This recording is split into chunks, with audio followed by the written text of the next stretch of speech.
During the latter part of the 19th century, Winchester Repeating Arms was experiencing a great deal of commercial success through the mass production of lever-action rifles and carbines. Colt Patent Firearms, at the same time, was experiencing its own commercial success through the mass production of revolvers, but Colt wanted to expand its product line and get in on the same action that was earning Winchester so much money. The only problem with the Winchester lever-action design was that it was under patent protection, so Colt couldn't have it. To bypass that, in 1883, Colt purchased the patent for this firearm. They would ultimately manufacture it under the product name Lightning. Colt Lightning is a simple tube magazine-fed pump-action repeater. When they went into production in 1884 at Colt's, they were available initially in 3 calibers, and I have 3 of them here. Initially the 32-20, the 38-40, and the 44-40. This was in a medium frame size, but then Colt would eventually introduce a small frame, and that was chambered for 22 long and 22 short, seen here in the very front. The plinker version, the gallery gun version.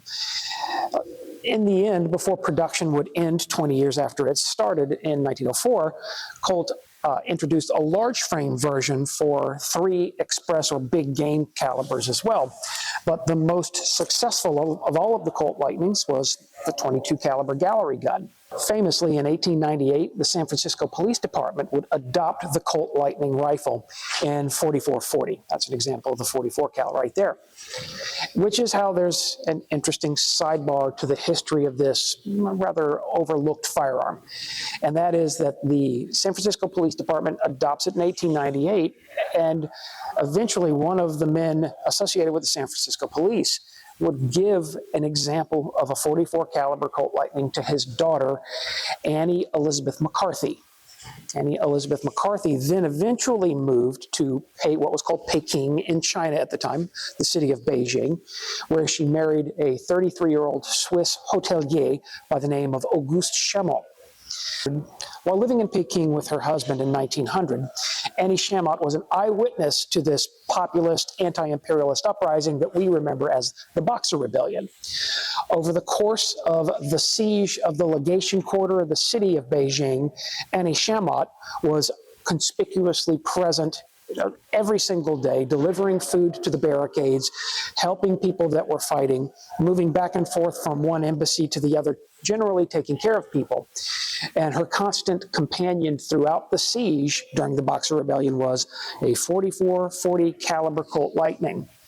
In the aftermath, when eventually an 8-nation army launched a military expedition that fought its way across 100 miles of hostile territory to reach the legation quarter in Beijing, it ended the siege and it made it possible for Annie Chamot to return to the United States.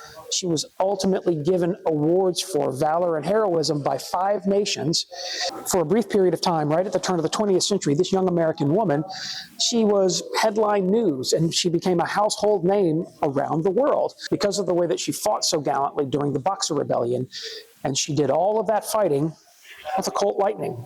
Colt Lightnings would also apparently be used in combat to a minor degree during the Spanish-American War as private purchase firearms, but it is, for the most part, a firearm that was not a big commercial success. Lightning was also apparently used in combat on a minor scale during the Spanish-American War in 1898, but those were private purchase examples of the firearm. So this firearm that Colt hoped would bring it great commercial success didn't really pay off to the extent that the company had imagined. It was used a little bit by the San Francisco Police Department. Maybe it saw some combat during the Spanish-American War. Annie Elizabeth Chamot used one during the Boxer Rebellion. But then in 1904, the production of the weapon ceased, and it began a long, slow fade into the footnotes of small arms history.